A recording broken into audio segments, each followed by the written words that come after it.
তো এই অসুস্থতার মাঝখানেও দেশের সারাদিন বিভিন্ন ঘটনা ঘটে যাচ্ছে। নানান আলোচনা, গুজব অনেক কিছুর মধ্যে দিয়ে আমরা গেল ২ দিন পার করেছি। তো আমি সবগুলো ঘটনাকে একদম গুজব বা অহেতুকী আলোচনাগুলো উঠেছে এরকম আমি মনে করি না। এর এর পেছনে নিশ্চয়ই কিছু কারণ ছিল। আমি আমার যুক্তিগুলো তুলে ধরবো। আপনাদের অনেকের কাছেই এটার আ পক্ষে বিপক্ষে মতামত থাকতে পারে। আপনারা আপনাদের মতামত কমেন্টে জানাবেন। ২০২৪ সালের ৫ আগস্ট শেখ হাসিনা পালিয়ে যাওয়ার পর ১-১.৫ মাসের ভেতরে আমি একটা কথা বলেছিলাম যে শেখ হাসিনা বাংলাদেশের পরবর্তী প্রধানমন্ত্রী হবেন।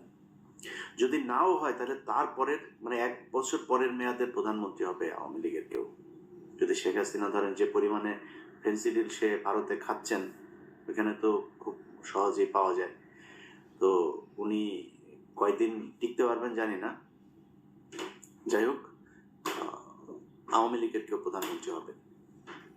এই কথাগুলো কেন বলেছিলাম, আমার কাছে মনে হয়েছিল কি যে বিপ্লবের এটা আসলে ডিরেকশনটা ঠিক মতো যাচ্ছে না। কারণ হলো আমরা ধরেন বিপ্লব নিয়ে অনেক নাচানাচি শুরু করেছিলাম। আমরা তো জানতাম না ৫ তারিখের পরে আসলে এই ৫ তারিখে এইভাবে হচ্ছে। কিন্তু ভারত তো সবই জানতো। তারা তাদের মতো করে সুন্দর করে তাদের প্ল্যান বিতে কে কে থাকবে, আসিফ নজরুল সহ কারা কারা এখানে প্রথম আলোর যে পুরো গংটা এরা কি করবে, এই জিনিসগুলো তারা জানতো, ওইভাবে সেট আপ করেছিল।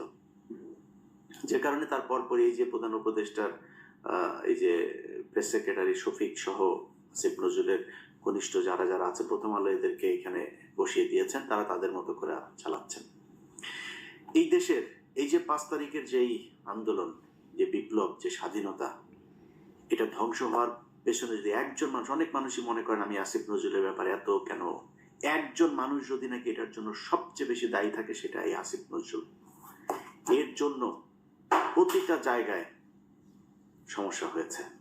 আপনাদেরকে এই কথাটা কেন বলেছিলাম যে শেখ হাসিনাই আবার আসবে, এটা যদি আপনাদের আমি বিশ্লেষণ করতে চাই তাহলে একটা জিনিস বলে রাখি, সেটা হচ্ছে এই যে ১৫টা বছর শেখ হাসিনা ক্ষমতায় থাকলো, আন্তর্জাতিক বিশ্বের কেউ তাকে সরায় নাই এখান থেকে।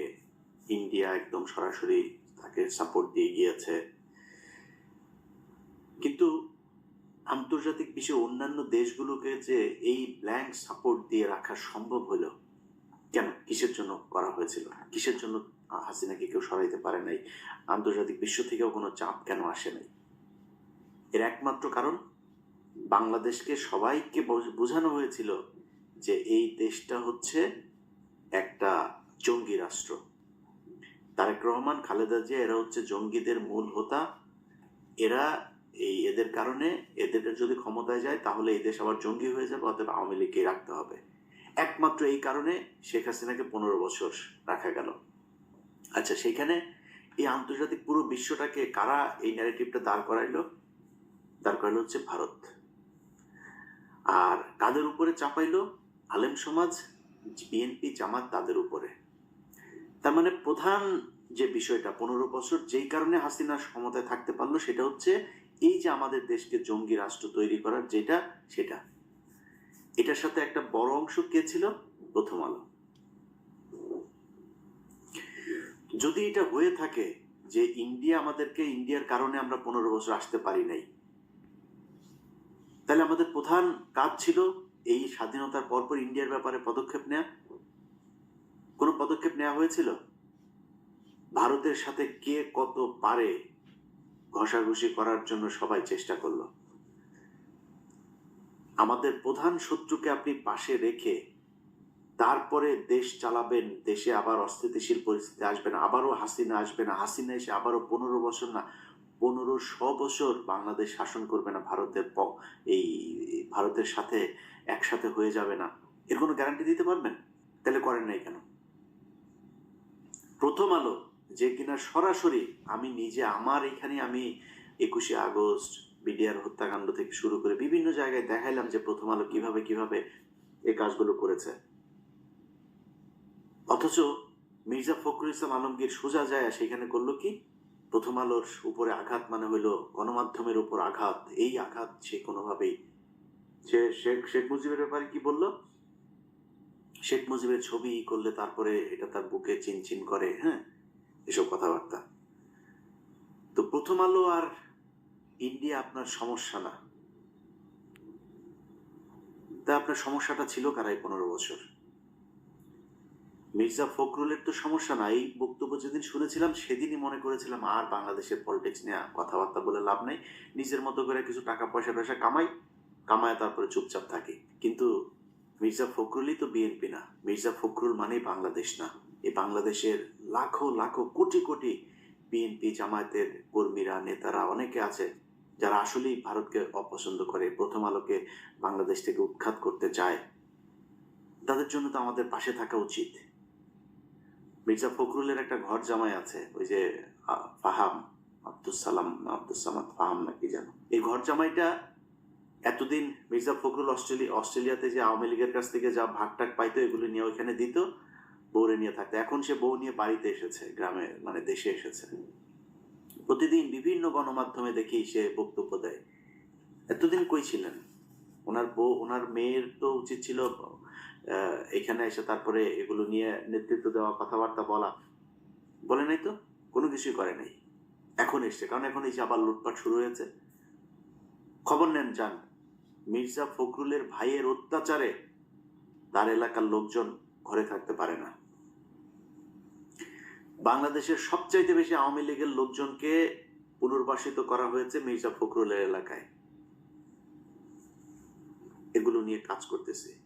এখন দিচ্ছি না কেন? বিএনপির অনেক মানুষজন ফোন করেন, ভাই এখানে এটা হচ্ছে, এখন দিচ্ছি না কারণ বিএনপিকে আসলে এখন করলে বিএনপির ভেতরে সমস্যা থাকবে, এরকম দুই একটা নেতাও থাকবে এই টাইপের, কিন্তু পুরো বিএনপিকে তো আপনি কালার করতে পারবেন। আমার এই পরের দেশের নেতৃত্বে কে আসবে?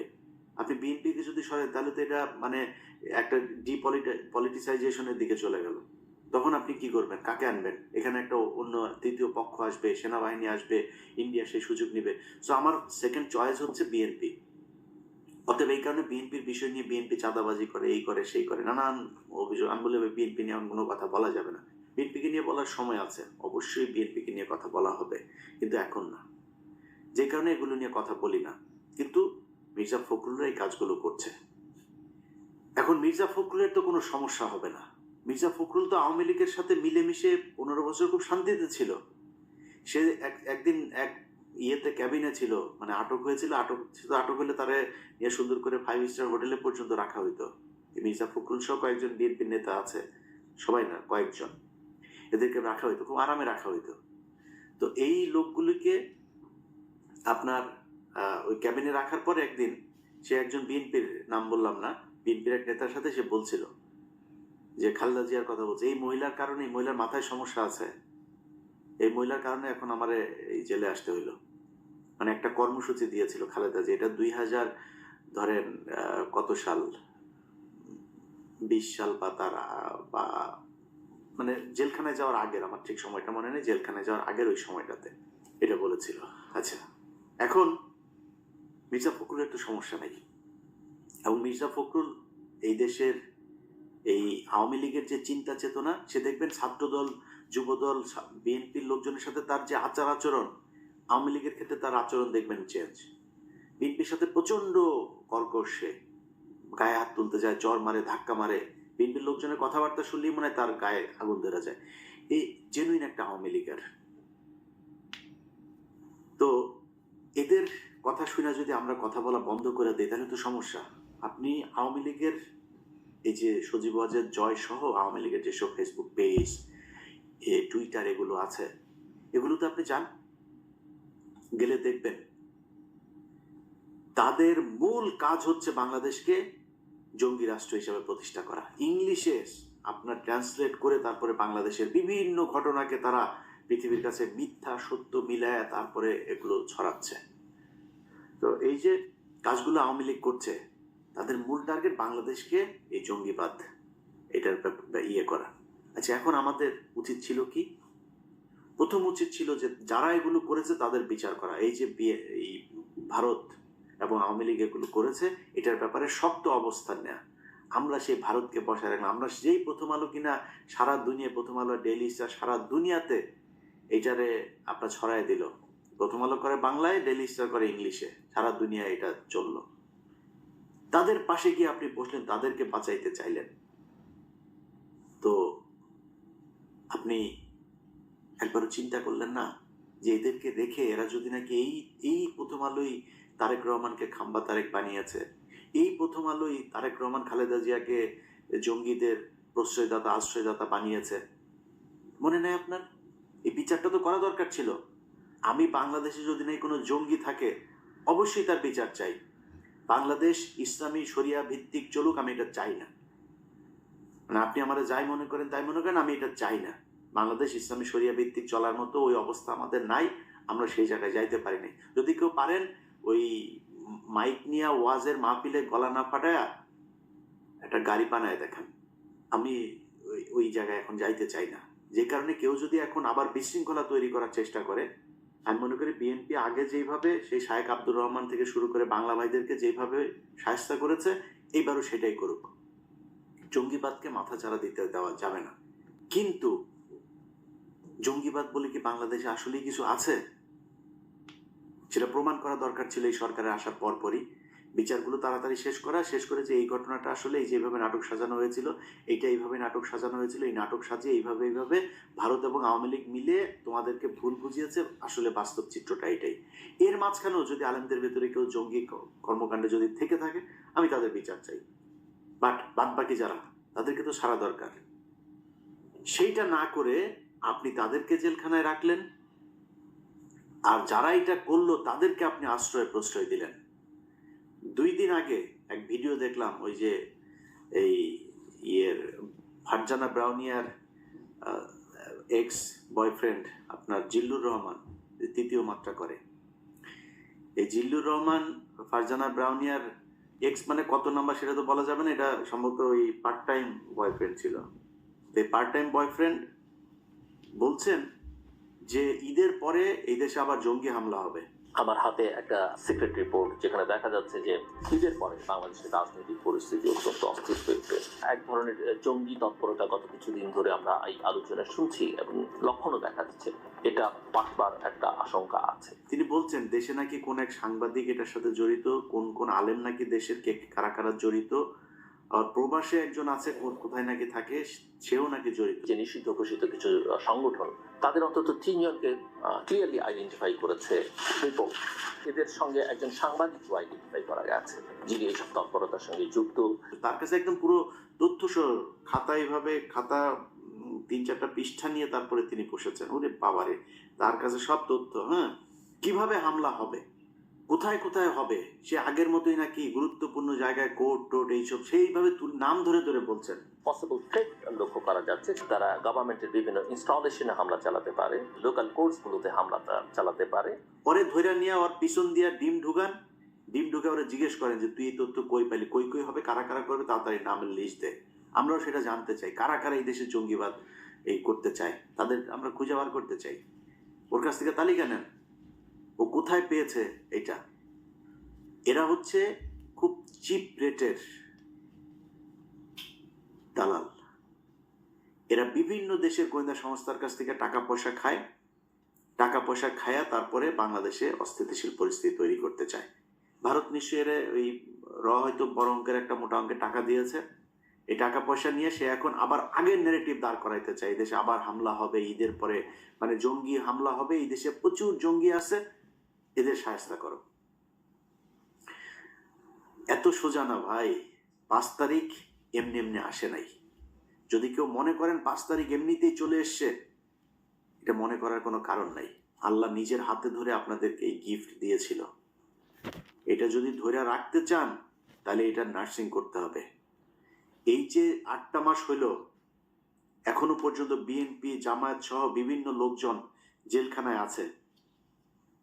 জেলখানায় থাকা মানুষগুলিরে এখন পর্যন্ত জেল থেকে বার করতে পারলেন না। রোজাটা করলো তারা জেলখানার ভেতরে, ইফতার কি করে, তার পরিবারের অবস্থা কি, 15 বছরে এই মামলা চালাইতে চালাইতে কি অবস্থা। আরে ভাই, এই জেলখানার মানুষগুলোর এই যে প্রতিদিন তাহাজ্জুদ নামাজ পড়া, আল্লাহর কাছে সাহায্য চাওয়া, দেশের জন্য আল্লাহর কাছে কান্নাকাটি করা, এই জন্য 5 তারিখ এসেছিল। তাদের চোখের পানির দাম দেন নাই, তাদেরকে এখন পর্যন্ত জেলখানায় রাইখা তারপরে ক্ষমতায় চলে আসবেন। এত সোজা, এত ইজি আপনি ক্ষমতায় চলে আসবেন? এখনো তারেক রহমান দেশে যাইতে পারে নাই। ক্ষমতা বহু দূরের ব্যাপার। খুব পিরিতি দেখাইছেন না, শেখ হাসিনা দেশে আসবে, শেখ হাসিনা এই আবার ইয়ে করবে, আওয়ামী লীগকে আমরা মাফ করে দিব। তোর কাছে মাপ চাইছে? এখন আওয়ামী লীগকে পুনর্বাসিত করবে কি? কোন রিফাইন আওয়ামী লীগ আসবে, নাকি পিওর আওয়ামী লীগ আসবে, র আওয়ামী লীগ আসবে, না কোন আওয়ামী লীগ আসবে, সেটা নিয়ে আলোচনা হয়। এই আলোচনা আপনাকে আসতে বলছে কি? আওয়ামী লীগ বলছে আপনার কাছে যে আমরা আসতে চাই, আমাদেরকে র আওয়ামী লীগ নিবা নাকি এই রিফাইন আওয়ামী লীগ নিবা, কোনটারে নিবা, কোনভাবে আমাদেরকে নেওয়া যায়, চাইছে আপনার কাছে? এখনো প্রতিদিন হুমকি দেয়, এখনো প্রতিটা দিন বলে যে তারা করবে, চলে আসবে, এদিক দিয়ে আসতেছে, ওই দিক দিয়ে আসতেছে, হুঙ্কার দিতে থাকে। আপনি যে তারে মাফ করেন, আপনি যে তারে নিয়ে আলোচনা করতেছেন, সেই আলোচনার কারণটা কি? আওয়ামী লীগ কবে, কোন দিন আপনাকে বলছিল যে আপনি আমরা আমাদেরকে নেওয়ার ব্যবস্থা করেন, আমরা দেশে একটু ফিরতে চাই, আপনাদের সাথে কথা বলতে চাই, বলেছে নাকি?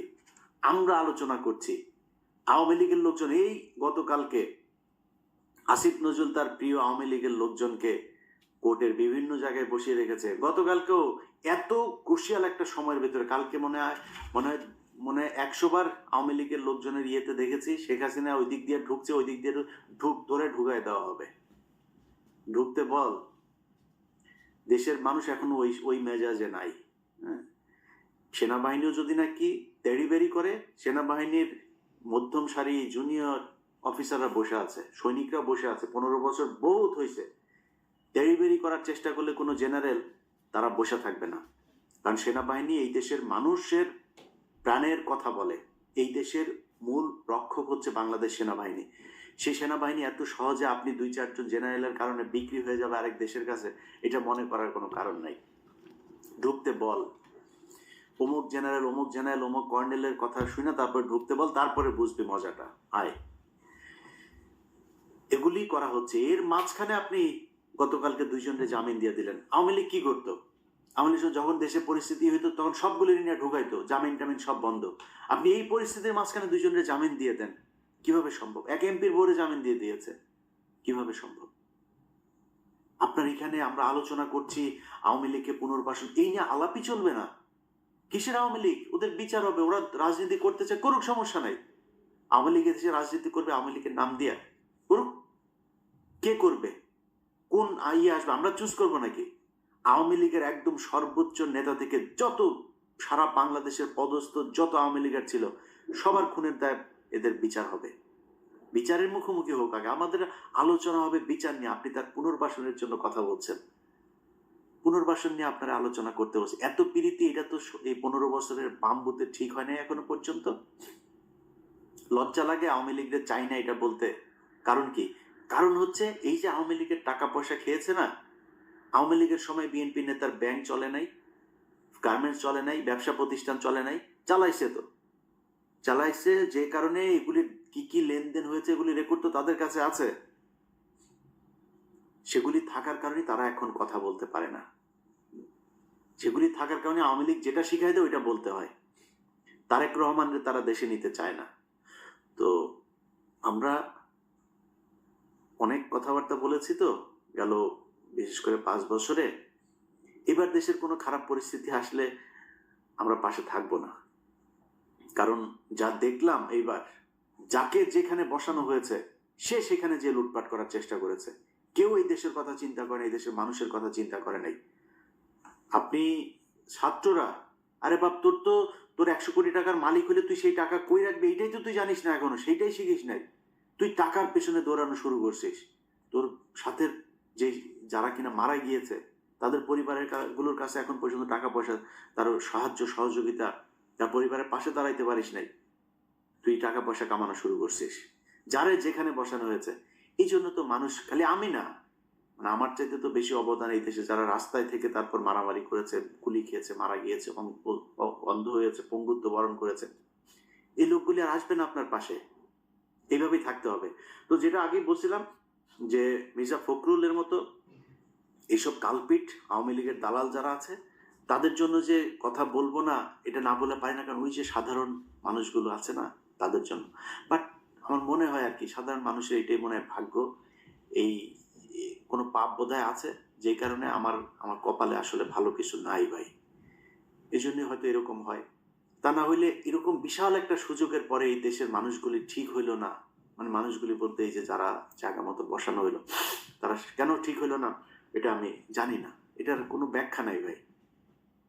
তো আমার আজকের ভিডিওর মূল কথা হয়েছে যে ভাই, যে জন্য এই দেশটা 15 বছর আরেক দেশের কাছে জিম্মি ছিল সেটা পয়েন্ট আউট করা এবং পদক্ষেপগুলো নেয়া। এটা যদি না নেন, কালকে পরশু এই যে ঝুঁকির ভেতরে আপনাকে থাকতেই হবে। ভারত আপনাকে কখনোই শান্তিতে থাকতে দিবে না, এটা মনে করার কোনো কারণ নাই। অতএব যদি মনে করেন ওই ঝুঁকি, ওই শত্রুকে দমন করতে হবে, প্রকাশ্যে আনতে হবে, প্রকাশ করতে হবে যে ইয়েস আমরা এটা চাই না। এক বিএনপি আর জামাত যদি নাকি প্রথম আলোকে শেল্টার না দিত, প্রথম আলো বাংলাদেশে এতদিন থাকতে পারতো না। অনেকে বলে গণমাধ্যম, আরে ভাই গণমাধ্যমের মাঝখানে অনেকগুলো অফিস টফিস সব জ্বালায় দেওয়া হয়েছে, কি হয়েছে? বন্ধ হয়ে গিয়েছে, কি হয়েছে? করা হয়নি। প্রথম আলোর যেই সাংবাদিকগুলো, এই যে টিপু সুলতান থেকে শুরু করে যেগুলো আপনার জঙ্গি নাটক সাজাইতো, কারোর কারোর ব্যাপারে কোনো পদক্ষেপ নেওয়া হয়নি, একদম ওইভাবে প্রথম আলো চলছে, আনচেঞ্জড, এইভাবে আপনি চালায় যাচ্ছেন। তো এই জন্য বাংলাদেশ স্বাধীন হয়নি এবং এইভাবে স্বাধীন রাখা যাবেও না। যে কারণে আমি মনে করি সবকিছু তাদের মতো করে সেট আপ রেখে তারপরে কেউ যদি মনে করেন সামনে নির্বাচন হবে আর সেই নির্বাচনে বিএনপি ক্ষমতায় আসবে, আমি মনে করি না এটা ঘটতে যাচ্ছে। কিছু একটা ডিফারেন্ট কোনো কিছু একটা যে কোনো সময় ঘটে যাইতে পারে যদি আসল জায়গায় হাত না দেন।